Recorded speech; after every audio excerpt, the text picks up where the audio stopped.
I'm Shagufta, a change evangelist, and Renee is my passion brought to life.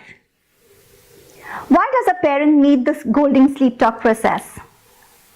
If one were to ask, which is the toughest and the most daunting job in the world today, the answer would be a hands-down unanimous one, that of being a parent. The good thing is that you're not alone. Every parent feels the pressure, and every parent has internally got a fear and a nagging worry. Are they doing the right things for their child? We as parents tend to protect our children against the difficulties of life.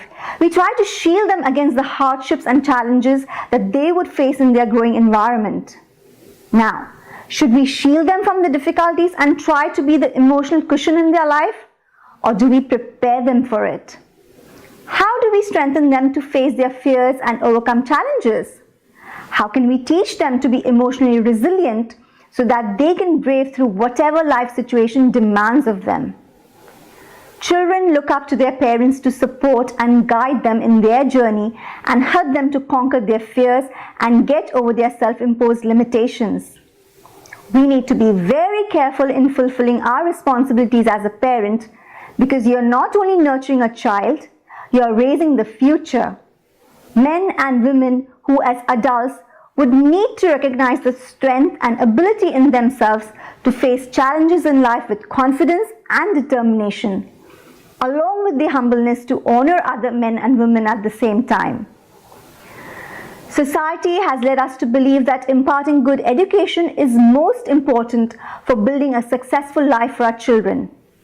However, good emotional intelligence and resilience is the key to future happiness for them. And this education and intelligence really starts with babies in the womb who are listening and feeling everything that the mother feels, and this can impact the all-round development of the child. We all grow up with some issues troubling us that we don't like to speak to our parents about, or we may not be even aware of them ourselves. I know I did not talk to my parents about my fears. Does not mean that I did not have them. And besides, most parents admit that sometimes they say things to their child that they don't mean or later regret saying. A parent's temporary loss of control may unfortunately mean permanent heartache for the child. All parents are bound to lose control occasionally and lose sight of the fact that their words can make a child feel wounded, rejected, or unloved. These menacing, negative, or hostile statements, whether said intentionally or just slip out, the result is always the same. Real damage is done to your little one's self-esteem, as the subconscious takes in things very literally, and it also damages the bond of trust between the parent and the child.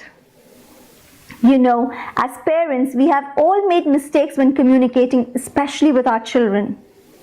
Parents are the foremost and the most important influencers in a child's life. But they aren't the only ones. We have family, friends, peers, teachers, strangers, and experiences that shape and mold the child into the person they grew up to be. It becomes very, very important then to clear the negative experiences and beliefs that have taken ground in the mind of the child that later interferes with their well-being and success. One of the main advantages or additional aspects about applying sleep talk process is the education that the parents gain about the use of positive language. The downline ramifications of change that occurs within the family unit can be quite profound and delightful, as changes are observed in other members of the family too. The sleep talk process has been described as the 2-minute gift that lasts a lifetime, and the positive changes start to become apparent after only a few days of implementing the process. It's about fertilizing your child's mind with the power of the positive and giving your child the greatest gift of all, an attitude of happiness and confident self-esteem.